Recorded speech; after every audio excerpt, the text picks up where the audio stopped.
کہ ہمارے لیے درس یہی ہے. امام سے بولا کہ مولا آپ جانتے تھے میں 1 سال سے زندان میں تھا, آپ آئے نہیں. امام فرماتے ہیں تم نے ہمیں بلایا کب؟ تم بلاتے ہمیں, تو جو بلاتا ہے ہم آ جاتے ہیں. خب اصل دیکھیں امام کا نہیں ہے, اصل ہمارا مسئلہ ہے. امام کیوں نہیں آتے؟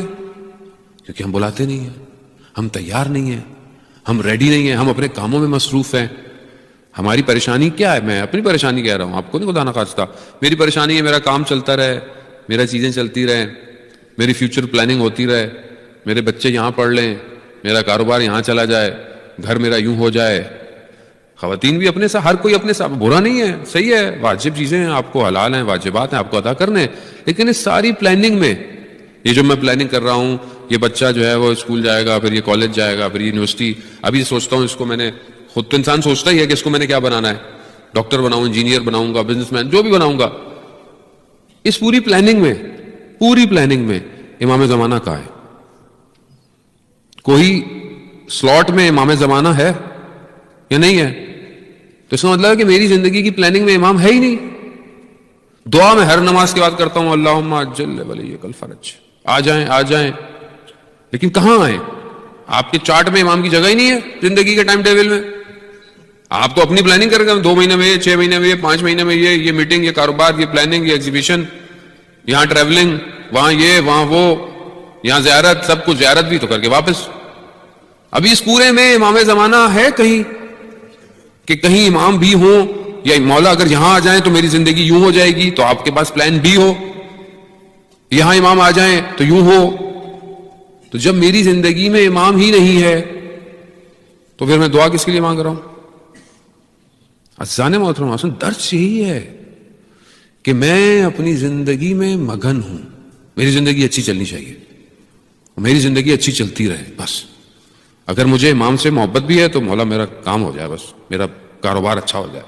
باقی امام آئے, دنیا میں پریشانی ہے, ظلم ہو رہا ہے, لوگ بھوکے رہ رہے ہیں, وہاں مجھے کیا فرق پڑتا, وہاں میری زندگی اچھی ہو رہی ہے. عزیزانو, تب پھر کیسے آپ سوچیں امام آئیں گے؟ میں خدا نخواستہ ہی نہیں کہہ رہا کہ آپ سوچتے نہیں ہیں, آپ سوچتے ہیں, آپ چاہتے ہیں. ہمیں اور اچھا کرنا ہے اس کو, ہم اس پلاننگ کو اور سٹرونگ کریں. ہم اپنے بچے کے ہر جو اس کے لیے پلاننگ کر رہے ہیں, اس کے ساتھ ساتھ ہم اس کی گروتھ کریں کہ اگر فلانے ٹائم پر امام آئے تو یہ کیا کرے گا, فلانی ایج میں امام آئے تو یہ کیا کرے گا. یہ نہیں ہوگا تو پھر یہی ہوتا ہے, جب یہ بچہ جوان ہوتا ہے, یہ بچہ بڑا ہوتا ہے, تو یہ اپنی زندگی گزارتا ہے, پھر یہ اپنے کام کرتا ہے, پھر ہمیں افسوس ہوتا ہے کہ آپ نے بچپن سے اس کے اندر, اس کی رگوں میں عشق امام زمان ڈالا ہی نہیں.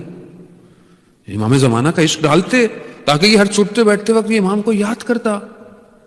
دنیا میں میں نے ایسے جوانوں کو دیکھا عزیزان محترم, واقعاً یعنی امام کے عشق میں گرفتار ہیں, امام کا ذکر کرے ان کی آنکھوں میں آنسو آ جاتے ہیں, تڑپنا شروع کر دیتے ہیں. وہ یہی ہے جب امام نے ابا سلط سے کہا کہ تم نے ہمیں پکارا ہی نہیں, تو پکارتے, تم نے پکارا, ہم آ گئے.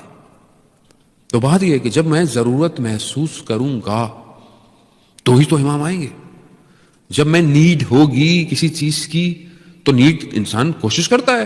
آپ کو کچھ چاہیے, اگر آپ کی کمیونٹی میں, آپ کی گھر کے پاس نہیں ملتی, شاپ میں, آپ کے اس ایریے میں نہیں ملے گی, تو آپ دور جائیں گے, دوسرے سٹور جائیں گے, دوسرے شہر جائیں گے, وہاں سے لے کر آئیں گے. کیوں؟ کیونکہ آپ کی ضرورت ہے. چاہے رات کا ٹائم ہو, آپ بولیں گے نہیں میں جاؤں گا. لیکن جب ضرورت نہیں ہو تو آپ کو ضرورت نہیں ہے تو نہیں ہے, کوئی چیز برابر میں بھی ہوگی تو بھی نہیں ملنے والی. تو عزیزان محترم, ہم یہ دیکھیں کہ ہماری ضرورتیں کیا ہیں, ہم اپنی ضرورتوں کو اپنے امام کی ضرورتوں کے ساتھ میچ کریں تو پتہ چلے گا. ہر ذمہ داری ہے, میری بھی ذمہ داری ہے, آپ کی بھی ذمہ داری ہے,